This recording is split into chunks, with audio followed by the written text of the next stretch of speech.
இந்த வீடியோ பாருங்களேன், இவ்வளவு நெகிழ்ச்சியா இருக்கு.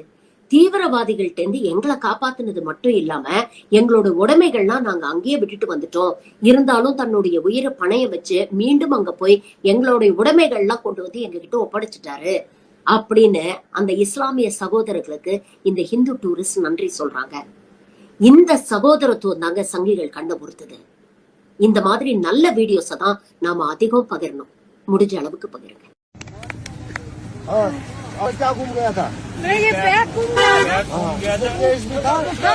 कैश था, आईफोन था, कैश था। ये भैया ने हमको ऊपर लेके गया, यही भैया ने फिर से जाके लेके इसको लेके आया। इनका जो सामान पूरा है, सामान पूरा है।